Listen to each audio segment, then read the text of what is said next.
नमस्कार दोस्तों, स्वागत है आपका स्टडी फॉर सिविल सर्विसेज में। वीडियो को पूरा देखिए। कोई भी आपका फीडबैक है, कोई सजेशन है, तुरंत वीडियो में कमेंट करके जरूर बताइए। अच्छा लगे तो वीडियो लाइक जरूर कर लीजिए और ऐसे वीडियो लगातार फ्री में पाने के लिए चैनल को तुरंत सब्सक्राइब कर लीजिए और बेल आइकन को जरूर टैप कर लीजिए ताकि आगे भी सारे वीडियो आपको मिलते रहे। यूट्यूब में फॉलो करते हैं तो प्लीज ये वाला फ्री टेलीग्राम चैनल जरूर ज्वाइन कर लीजिएगा। सारे नोटिफिकेशन, सारे अपडेट यहीं पे आते हैं, ध्यान रखिएगा। स्टडी फॉर सिविल सर्विसेज का कोई भी पेड ग्रुप अगर आपको ज्वाइन करना है तो सिर्फ 856480560660897523864455 यही नंबर है हमारे, सिर्फ जहां पे कॉल या व्हाट्सएप कर सकते हैं। इंस्टाग्राम पे हमारा पेज जरूर फॉलो कर लीजिएगा, studyforcivil.services है। ट्विटर पे हमको जरूर फॉलो कर लीजिएगा, @studyforcivils है। सारे क्वेश्चन अटेम्प्ट करिए और स्कोर अपना तुरंत कमेंट करके बताइए। दोस्तों नमस्कार, स्टडी फॉर सिविल सर्विसेज में आपका स्वागत है। उत्तराखंड पीएससी एग्जामिनेशन जो आपका शेड्यूल्ड है कुछ ही महीनों में, उसके लिए हम पेड क्विज लगातार देख रहे हैं वीडियो फॉर्मेट में भी, उसको कंटिन्यू करेंगे आगे से। आज का फर्स्ट क्वेश्चन देखते हैं। उससे पहले की इन्फॉर्मेशन कि अगर आपको हमारे इन कोर्सेज में उत्तराखंड पीसीएस के लिए एडमिशन भी लेना है तो इसमें डिस्क्रिप्शन बॉक्स में देखिए कॉन्टैक्ट डिटेल दे रखी हैं, आप उससे कॉन्टैक्ट कर लीजिए, वहाँ से आपको पूरी इन्फॉर्मेशन दे दी जाएगी। स्टार्ट करेंगे। फर्स्ट क्वेश्चन है कि हम्पी विजयनगर साम्राज्य की राजधानी थी जो किस नदी के तट पर स्थित है। विजयनगर साम्राज्य आप जानते हैं हरिहरन बुक्का के टाइम पीरियड से यहाँ पे स्टार्ट होता है, अराउंड 1336 से। ठीक, तो तुंगभद्रा नदी जो है इसके किनारे हम्पी स्थित है। ठीक, इसमें देखें कृष्णदेव राय किसके समकालीन थे ये बताना है। तो विजयनगर एम्पायर में ही कृष्णदेव राय काफ़ी पॉपुलर हुए थे आगे चल करके। ये आते हैं अराउंड 1509 AD में। ठीक, और उसके बाद आप देखेंगे कि 1526 के आसपास आते आते बाबर का इन्वेजन स्टार्ट होता है, यहाँ से मुगल डायनेस्टी की स्टार्ट मानी जाती है। ठीक है, तो ये बाबर के कंटेम्प्रेरी थे। और एक क्वेश्चन ये भी कई बार पूछा गया है कि किस पुर्तगीज गवर्नर के जो है एक तरीके से फ्रेंड थे, है ना, ये कृष्णदेव राय। तो ये था अल्फांसो डी अल्बुकर्क। ठीक, इसका भी नाम एसोसिएटेड था कृष्णदेव राय से, इसको भी ध्यान रखिएगा। इसमें देखें बहमनी राजाओं की राजधानी इसमें से कौन सी थी। ठीक है, बहमनी किंगडम जो था आप देखते हैं दक्कन रीजन जो वेस्टर्न इंडिया में है, कृष्णा नदी तक का रीजन जो है, यहाँ पे इनका शासनकाल रहा था। मुस्लिम स्टेट था एक प्रकार का। इनकी कैपिटल थी ये गुलबर्गा। विकल्प ए को चुनेंगे। इसमें इनका टाइम पीरियड जो है अराउंड 1347 से लेके वही बाबर के दौरान जो ये स्टार्ट हुआ आपका मुगल डायनेस्टी यहाँ तक रहा। ठीक है, इसको ध्यान रखेंगे। इसमें देखिए भक्ति आंदोलन के प्रारंभिक प्रतिपादक इसमें से कौन थे। ठीक, तो भक्ति मूवमेंट स्पेशली इंडिया में आप पढ़ेंगे तो मोस्टली तमिलनाडु स्टेट से स्टार्ट होता है। 7th से लेकर के 12th सेंचुरी के बीच का आप टाइम पीरियड देखिए, यहाँ पे काफ़ी सारे मतलब इनके फर्दर डेवलपमेंट्स होते हैं जिसमें कई राइट्स और रिचुअल्स जो संबंधित थे, है ना, भगवान की पूजा से, है ना, उससे निकल करके भक्ति मूवमेंट काफ़ी आगे बढ़ा। एक तो उसी क्रम में जैसे ये देखते हैं आप अलवार संत हुए साउथ में। ठीक है, काफ़ी पॉपुलर रहे। ठीक है, नैनार हुए जो शिव के उपासक थे। ठीक है, तो उसी क्रम में जो मुख्य रूप से यहाँ पे पूछा गया कि प्रारंभिक प्रतिपादक इस जो दिए हुए विकल्पों में से कौन थे, तो ये थे जो है आपके रामानुजाचार्य। ठीक है, रामानुजाचार्य के संबंधित एक बेसिकली इंडियन फिलोसफर थे, तो एक फिलोसफी भी इनसे एसोसिएटेड है जो पूछी जाती है किस फिलोसफी के प्रतिपादक थे ये, तो विशिष्ट द्वैतावाद जो आप पढ़ते हैं, ठीक है, उससे संबंधित थे। तो इनका नाम ध्यान रखेंगे, विकल्प सी। अब भक्ति आंदोलन जो मुख्य रूप से दक्षिण भारत में फला फूला आगे बढ़ा, उसको उत्तर भारत में प्रचारित करने का श्रेय किसको दिया जाता है। ठीक है, नॉर्दर्न इंडिया जैसे कि आपका ये उत्तराखंड, उत्तर प्रदेश, बिहार, ये सब का जो रीजन है, तो यहाँ पे इसको पॉपुलराइज करने में जो रहे श्रेय जिनको जाता है वो थे रामानंद। इसमें देखिए नरसिंह मेहता इसमें से कहाँ के एक प्रसिद्ध संत थे। ठीक है, तो 15th सेंचुरी के एक फेमस संत हुए ये, गुजरात से एसोसिएटेड थे और मुख्य रूप से जो है लॉर्ड विष्णु के उपासक थे। फिर देखिए कबीर के गुरु कौन थे 15th सेंचुरी के, ये भी एक पॉपुलर जो पोएट हुए कबीर, संत कबीर। इनके गुरु थे यही आपके रामानंद जी। ठीक है, ऑप्शन डी। देखिए रामानंद जी है जो राम भक्ति में मुख्य रूप से जो है उसके प्रचार प्रसार से संबंधित रहे। और देखेंगे तो ये मोस्ट ऑफ द लाइफ वो कहाँ पे रहे, उत्तर प्रदेश के वाराणसी में। तो वाराणसी रीजन में ही उनके जो मुख्य रूप से शिष्य हुए उसमें सबसे प्रमुख थे कबीर। इसके अलावा जैसे ये रविदास, एक थे सेन। ठीक है, इनके नाम इंपॉर्टेंट है, ध्यान रखिएगा। फिर एक धन्ना थे, एक थे नरहरि, पीपा, ये सब जो है प्रमुख रूप से इनके रामानंद के शिष्य थे। पूछा जा रहा है संत कबीर का जन्म कहाँ पे हुआ था। ठीक है, तो कबीर का जन्म वाराणसी में ही हुआ था। ठीक है, उत्तर प्रदेश के वाराणसी में। इसमें देखें अद्वैतवाद सिद्धांत जो था उसके प्रतिपादक कौन थे ये बताना है। तो जो हमारी फिलोसफिकल थॉट्स हैं अलग अलग, इसकी पूरी लिस्ट प्लीज एक बार पढ़ लीजिएगा। अद्वैतवाद से संबंधित थे शंकराचार्य। नेक्स्ट है गुरु नानक का जन्म 1469 ईस्वी में कहाँ पर हुआ था, ठीक। तो सिखों के प्रथम गुरु गुरु नानक देव जी का जन्म हुआ था 15 अप्रैल 1469 को तलवंडी में, है ना। विकल्प सी जो है करेक्ट हो जाएगा। ये कहाँ पे है, ये ननकाना साहिब है, वर्तमान के पाकिस्तान में, है ना, ऑप्शन सी। और इनकी मृत्यु कहाँ हुई थी, करतारपुर में, ठीक है, 1539 में।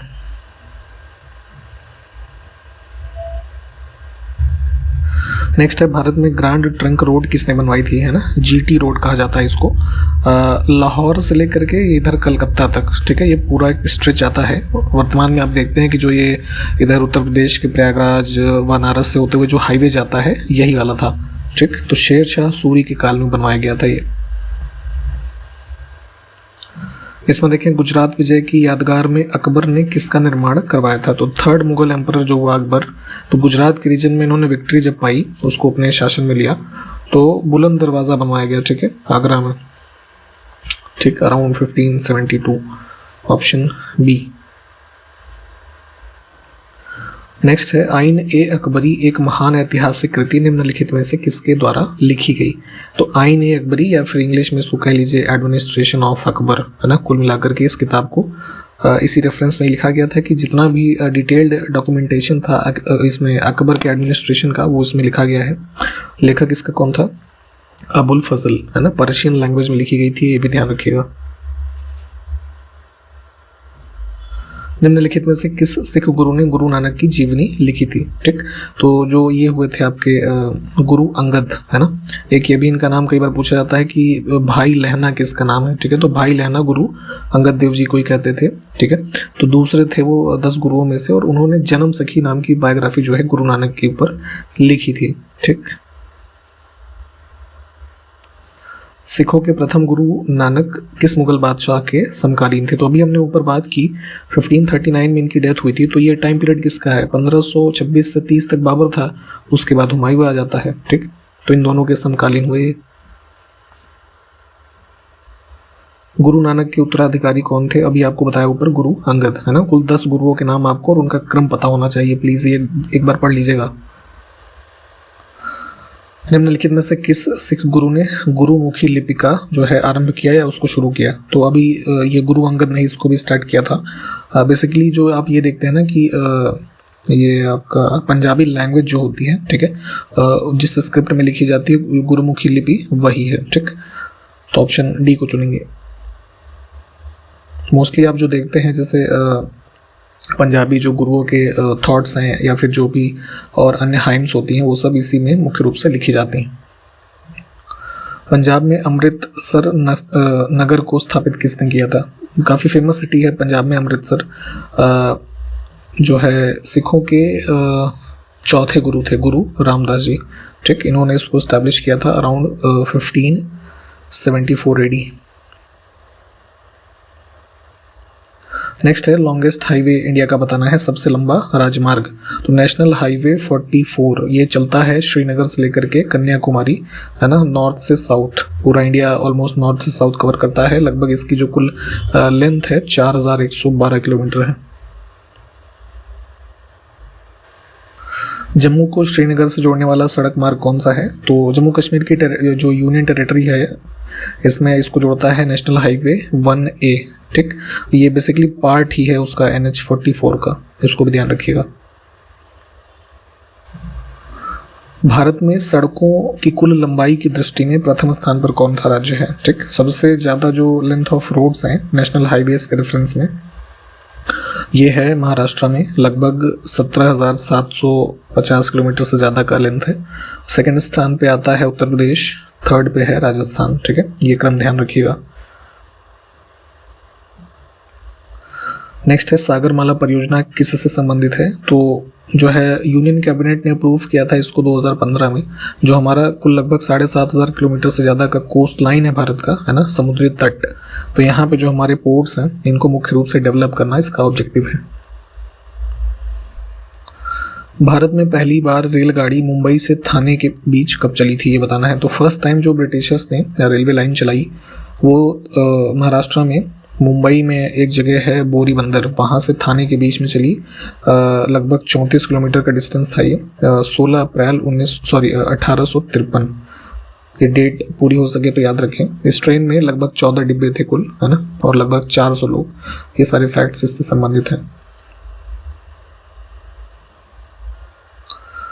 आगे देखिए, रेलवे की लंबाई की दृष्टि से विश्व में प्रथम स्थान किस देश का है। ठीक है, रेलवे नेटवर्क जो है, तो कुल रेलवे ट्रैक के मामले में देखें सबसे ज़्यादा विश्व में रेलवे लाइन है यूएस में, है ना। यहाँ पे है लगभग 2,20,000 से ज़्यादा किलोमीटर्स की रेलवे लाइन। सेकंड पोजीशन पे चाइना है, इसमें करीब 1.5 लाख किलोमीटर है। थर्ड पे रशिया है लगभग 85,000 किलोमीटर। चौथे पे इंडिया है। इंडिया में कुल जो ये रेलवे नेटवर्क है लगभग 68,000 प्लस किलोमीटर्स का है। ठीक, ये आपको भी बता दिया गया। भारत की रैंकिंग जो है रेलवे में चौथी है। अब देश में यानी इंडिया के रेफरेंस में देखेंगे, रेल मार्गों की सर्वाधिक लंबाई किस जोन में है। तो हमारे कुल जो रेलवे के जोन्स हैं, अच्छा कुल कितने जोन हैं जरा कमेंट करके बताइए। तो उसमें से सबसे ज़्यादा जो सर्वाधिक लंबाई है वो नॉर्दर्न रेलवे जो है इसमें है, नॉर्दर्न जोन की रेलवेज में। भारतीय रेलवे का सर्वाधिक लंबा रेल मार्ग डिब्रूगढ़ से कहाँ तक का है। ठीक है, तो असम में डिब्रूगढ़ जो है वहाँ से लेकर के कन्याकुमारी तक एक रेलवे लाइन है, और सबसे लंबी रेलवे जो ट्रेन है ये भी यहाँ पे चलती है। ऑप्शन पहले ए को चुन लेते हैं। ठीक है, ट्रेन का नाम है विवेक एक्सप्रेस। लगभग 4,250 किलोमीटर से ज़्यादा की डिस्टेंस है, और ये इसमें ट्रैवल टाइम इस ट्रेन को लगता है करीब 80 से ज़्यादा घंटे। ठीक है, एक बार के ट्रैवल में। इसमें देखिए, आंतरिक जल परिवहन प्राधिकरण का गठन कब किया गया था। Internal water transport authority, internal नहीं, यहाँ पे इनलैंड होना चाहिए। ठीक है, करेक्शन कर लीजिएगा, इनलैंड वाटरवेज ट्रांसपोर्ट अथॉरिटी। ठीक, तो इसका गठन हुआ था 1986 में। ठीक है, जो इनलैंड नेविगेबल हमारे वाटर रिसोर्सेज हैं जैसे नदियाँ वगैरह हो गई, इसके रेफरेंस में पार्लियामेंट का एक एक्ट बना था। और इसका हेडक्वार्टर जो है ये वहाँ है उत्तर प्रदेश के इसमें नोएडा में, है ना, गौतम बुद्ध नगर जो जिला है वहाँ पे। भारत का सबसे बड़ा बंदरगाह कौन सा है। लार्जेस्ट पोर्ट ऑफ इंडिया जो है ये है मुंबई पोर्ट। ठीक, ध्यान रखिएगा। अब कुछ सेंसस से संबंधित क्वेश्चन देख लेते हैं। देखिए, नया सेंसस हुआ नहीं है, 2011 के आंकड़े ही अभी भी हमको लगभग 12-13 साल बाद भी पढ़ने पड़ रहे हैं। ठीक, तो कोई नहीं, एग्जाम में भी चूंकि वही पूछा जाएगा तो प्लीज़ इस वाले डेटा को ही दोबारा एक बार रिवाइज कर लीजिएगा। जो कंडक्ट हुआ हमारा सेंसस 2011 में, उसका नंबरिंग कौन सा था। सबसे फर्स्ट टाइम जो फुल फ्लेज हमारा ये सेंसस हुआ कब हुआ था, 1881 में। ठीक है, तब से हो रहा है। तो 2011 वाला 15 हुआ था। अब इस सेंसस का स्लोगन क्या था 2011 वाली का, तो ये था हमारी जनगणना हमारा भविष्य, आवर सेंसस आवर फ्यूचर। 2011 के अनुसार, सेंसस के अनुसार उत्तराखंड की कुल जनसंख्या बतानी है। ठीक है, तो ये कुल मतलब एब्सोल्यूट आंकड़ा यहाँ ऑप्शन ए में लिखा हुआ है 1 करोड़, है ना, 86,292। ठीक है, रफली ऐसे मोटा मोटा याद कर लीजिएगा 1.01 करोड़। देखिए, जितने भी आंकड़े हम देख रहे हैं ये आपको एकदम रटे होने चाहिए। यही ऐसे ही पूछ ले जाते हैं एब्सोल्यूट टर्म्स में, तो वहाँ पे कंफ्यूजन हो जाती है। इस वजह से 4-5 बार इसको पढ़ लेंगे तो दिमाग में रहेगा लंबे समय तक। अब देखिए, कुल पॉपुलेशन जो हमने देखी 1.01, है ना, तो उसमें से मेल पॉपुलेशन कितनी है। ठीक है, तो ये थी लगभग 51,37,773, और फीमेल पॉपुलेशन जो उसमें थी वो 49,48,519। ठीक, दोनों आंकड़े याद रखिएगा। अब देखें, सेंसस 2011 में ही उत्तराखंड में 0 से 6 वर्ष की जो आयु वर्ग के बच्चे हैं उनमें लिंगानुपात कितना था, है ना, तो ये था 890। ठीक, और जैसे ओवरऑल सेक्स रेशियो अगर पूछा जाए तो वो था 963। ठीक है, फिर है कि 2001 से 11 के दौरान उत्तराखंड की जनसंख्या वृद्धि कितने प्रतिशत रही, है ना, यानी कि पॉपुलेशन ग्रोथ एक डिकेड का बताना है। तो पिछले सेंसस से रही थी 18.81, है ना, इसको ध्यान रखेंगे 1 से 2011 तक। और अगर जो है इससे पिछले वाले डिकेड में देखेंगे तो उसमें ये ज़्यादा थी, है ना, उसमें 19.20% थी, है ना। तो दोनों को ध्यान रखेंगे कि पिछले से 2001 से 11 के दौरान कम हुआ है। अब अभी हमने ऊपर जो है उत्तराखंड की कुल पुरुषों की जनसंख्या देखी थी, तो वो कुल जनसंख्या का कितना प्रतिशत है, तो परसेंटेज के टर्म में यहाँ पे 50.93 ये याद रख लीजिएगा। अब उसी रेफरेंस में महिलाओं की कुल जनसंख्या का प्रतिशत तो घटा लीजिए, बाकी जो अभी हमने पुरुष की देखी थी तो 49.07% हो जाएगा ये। अब इसी सेंसस में उत्तराखंड की जनसंख्या देश की कुल जनसंख्या का कितने प्रतिशत है, तो मान लीजिए अगर भारत की जनसंख्या कुल 100 लोगों की है तो 100 में से 0.83 लोग उत्तराखंड में निवास करते हैं, ठीक है। तो आपके लिए क्वेश्चन ये है कि भारत की एक्चुअल सेंसस 2011 में पॉपुलेशन टोटल कितनी थी, कमेंट करके बताइए इसको जरा।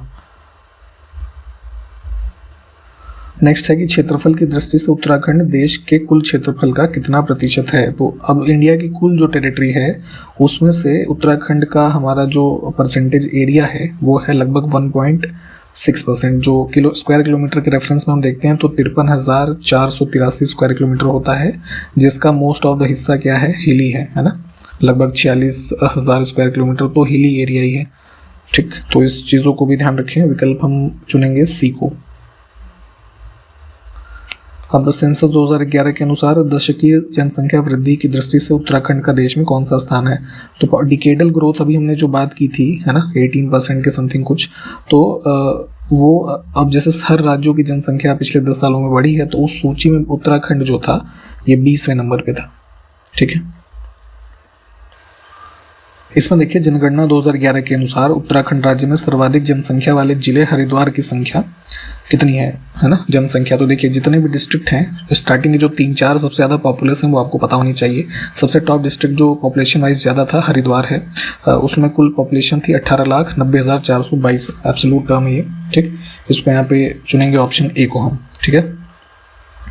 और जैसे अन्य जो जिले हैं, दूसरे पे देहरादून था, तीसरे पे उधम सिंह नगर, चौथे पे नैनीताल। इसमें देखिए जनगणना 2011 के अनुसार उत्तराखंड के किस नगर की जनसंख्या 10 लाख से अधिक है, ठीक है। तो अभी जैसे हमने उसकी बात की हरिद्वार की, तो 18,90,000 वहाँ की थी, ठीक है। सेकंड पोजीशन पे देहरादून है जिसकी पॉपुलेशन थी लगभग 16,96,000। थर्ड पोजीशन पे ये उधम सिंह नगर, इसकी जनसंख्या भी लगभग जो थी 16,48,000 के आसपास, ठीक। और नैनीताल जो है ये फिर चौथे पे था, तो यहाँ पे पॉपुलेशन 9 लाख के करीब थी, 9,54,000। तो ये चीज़ें ध्यान रखिएगा। ऑप्शन इसमें तो खैर 10 लाख वाले तीनों ही हो जाएंगे, डी विकल्प को चुन लेते हैं हम। नेक्स्ट है कि सेंसस 2011 के अनुसार न्यूनतम जनसंख्या वाले जिले रुद्रप्रयाग की कुल जनसंख्या कितनी है, तो सबसे लीस्ट पॉपुलस डिस्ट्रिक्ट यही था, 2,42,285 है ना, ये इसकी पॉपुलेशन थी। और जो सेकंड लास्ट था चंपावत था, थर्ड लार्जेस्ट बागेश्वर था, इनको भी ध्यान रखिएगा। देखिए प्लीज़ ये सारे जो डेटा हैं ऐसे ही पूछे जाते हैं, तो इसको याद करना आपकी मजबूरी है, इस तरीके से प्लीज़ याद कर लीजिएगा। जनगणना 2011 के अनुसार उत्तराखंड में शहरी क्षेत्र की साक्षरता दर कितनी है, अर्बन जो है लिटरेसी पूछी जा रही है, तो ये थी लगभग 84.45%, डी विकल्प को चुनेंगे हम यहाँ से, ठीक है। और जैसे ओवरऑल लिटरेसी की बात करें स्टेट के रेफरेंस में, तो मेल लिटरेसी उसमें से जो थी हमारी ये थी 87.4% और फीमेल जो थी 83 थी। और टोटल लिटरेसी जो है मतलब इस 2011 के सेंसस में जो निकल के आई थी वो ये 78% थी अराउंड, ठीक है। ये पूरी लिस्ट एक बार प्लीज़ देख लीजिएगा। नेक्स्ट है जनगणना 2011 के अनुसार उत्तराखंड में सर्वाधिक जनसंख्या वृद्धि दर वाला जिला पिछले सेंसस यानी 2001 से 11 के मध्य कौन सा जिला रहा, तो सबसे ज़्यादा जो पॉपुलेशन इंक्रीज हुआ था लगभग 33.45% हुआ था उधम सिंह नगर में। अब सबसे न्यूनतम जनसंख्या वृद्धि वाला जिला कौन सा रहा था इस सेंसस में, तो ये था अल्मोड़ा। यहाँ पे माइनस में जो है वृद्धि हुई -1.28%। देखिए ये सब एब्सोल्यूट डेटा याद रखिएगा, बहुत ज़रूरी इंपॉर्टेंट डेटा है। इसमें देखें उत्तराखंड के किस जिले की दशकीय वृद्धि दर 0 से नीचे रही, ठीक है। तो अभी हमने जैसे अल्मोड़ा की बात की ऊपर, और उसी में पौड़ी गढ़वाल जो है इसकी भी माइनस में थी, लगभग ये -1.41% थी, ठीक। हरिद्वार में तो काफ़ी इंक्रीज हुआ था, है ना, इसमें लगभग जो है ये 30% था जो पॉपुलेशन इंक्रीज हुई थी, ठीक। तो इसमें ध्यान रखेंगे, इसमें सी विकल्प हमारा करेक्ट हो जाएगा। ठीक, यहाँ पे हम इस वीडियो को समाप्त करेंगे। सारे इंपॉर्टेंट फैक्ट्स प्लीज़ ध्यान रखें और जो सर्च करने के लिए कहा गया है उसको सर्च करके पढ़िएगा। हम कंटिन्यू करेंगे नेक्स्ट वीडियो में। तब तक के लिए नमस्कार, जय हिंद।